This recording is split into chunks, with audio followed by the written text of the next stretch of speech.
Bismillahirrahmanirrahim. Dirinya al-makanul musibah. Dunia ini tempat musibah, tempat ujian. Allahu Akbar. 3 bulan kebelakang barangkali kita sedang diuji dengan sebuah wabah penyakit yang bahkan di beberapa negara sudah menjadi musuh yang sangat nyata. Di Indonesia di waktu yang dekat ini sudah menjadi peringatan dari pemerintah terkait dengan penyakit ini. Ini musibah. Dan memang dunia tempatnya. Terus Ustadz, haruskah kita takut? Enggak. Haruskah kita gelisah? Enggak. Haruskah kita panik? Biasa saja. Apa yang kita panikkan? Kematiankah? Bukankah setiap orang pasti akan mati? Bukankah setiap kita pasti akan menjemput yang namanya kematian? Orang beriman itu tidak takut mati. Orang beriman tidak cari mati. Orang beriman tidak gelisah dengan mati. Justru orang beriman membuat persiapan-persiapan terbaik untuk menghadapi kematian. Maka mohon maaf lahir batin, virus corona barangkali ini cara Allah untuk ngingetin manusia bahwa kita semua akan kembali kepada Allah Subhanahu wa taala. Wala nabluwannakum bisyai'in minal khaufi wal ju'i wa naqsi minal amwal wal anfusi was samarati wa basyirus sabirin. Tugas kita hanya sabar menghadapinya. Bagaimana cara sabarnya? Tentu ikhtiar. Bagaimana Kemenkes memberikan peringatan kepada kita barangkali? Rajin cuci tangan di waktu yang sekarang dengan sabun. Yang sakit, yang batuk, yang pilek menggunakan masker. Kurangin bersentuhan dengan orang-orang yang sekiranya sedang punya penyakit. Itu kan ikhtiar dunia. Tapi ikhtiar akhiratnya jangan lupa. Apa itu? Alladzina idza asobathum musibah qalu inna lillahi wa inna ilaihi rajiun. Apa maknanya? Kembalikan sama Allah. Kullu da'in dawaun. Setiap penyakit ada obatnya. Dan obat yang paling mujarab, obat yang paling tangguh, obat yang paling hebat, obat yang datang dari Allah Subhanahu wa taala. Zikir pagi dan petang. Bahkan barangkali mungkin hadirin sudah tahu doa khusus yang Nabi ajarkan berangkat dari hadis Abu Daud ketika kita mendapatkan virus penyakit yang berbahaya.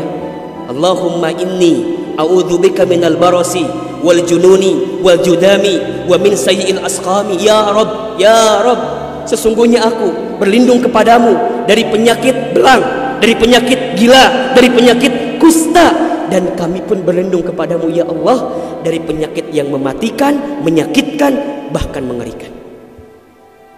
Serahkan semuanya sama Allah. Dunia ini memang tempat musibah. Dan jangan kaget, setelah virus ini pasti akan datang musibah yang selanjutnya. Kemarin di Sukabumi baru gempa. Sebelumnya ada lagi longsor. Sebelumnya banjir. Memang tempatnya ujian, tempatnya musibah.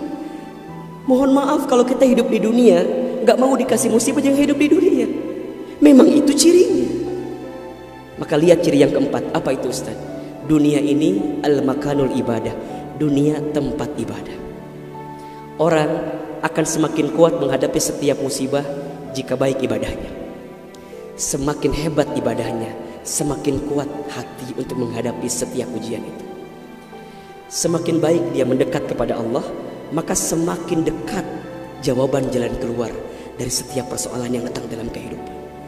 Maka lihat surat Al-Mulk ayat 2. Alladzi khalaqal mauta wal hayata liyabluwakum ayyukum ahsanu amala wa huwal azizul ghafur.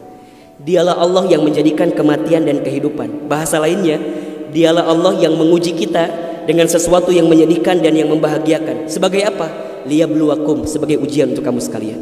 Apa yang Allah lihat? Mohon maaf, yang Allah lihat bukan ujiannya, tapi yang Allah lihat adalah ayyukum ahsanu amala. Siapa yang paling hebat menyikapi setiap ujian itu. Kalau di antara kita di sini ada yang sedang ikutan tes seleksi kemudian gak lolos, jangan salahkan soalnya, karena yang salah bukan soal, pasti yang salah adalah jawabannya. Kalau sekarang ada di antara kita yang sedang dilanda musibah, ujian, mungkin di rumah tangganya, mungkin di keluarganya, mungkin di usahanya, mungkin di kerjaannya, mungkin di bisnisnya, jangan mengeluh. Karena Allah tidak mungkin memberikan beban kepada kita kecuali sesuai kemampuan kita. Corona didatangkan ke kita bukan tanpa sebab, karena Allah paham kita bisa mengantisipasinya, kita paham bisa menghadapinya. Cuman ayyukum ahsanu amala, siapa yang mampu menjadi pribadi yang lebih baik di hadapan Allah dengan ujian yang datang ini. Mohon maaf kalau dengan virus corona ini tidak membuat kita semakin dekat dengan Allah. Butuh virus macam apa lagi yang akan membuat kita termotivasi untuk semakin mendekat kepada Allah? Kalau dengan banjir, dengan longsor, dengan tsunami tak membuat kita semakin dekat dengan Allah, maka butuh cara apa lagi yang akan Allah berikan kepada kita agar kemudian kita semakin ingat dengan Allah Subhanahu wa taala. Mudah-mudahan ini bisa menjadi pelajaran yang membuat kita semakin tenang, semakin yakin menjalani kehidupan dunia. Dunia ini singkat, dunia ini permainan, dunia ini tempat musibah, dunia ini tempat ibadah.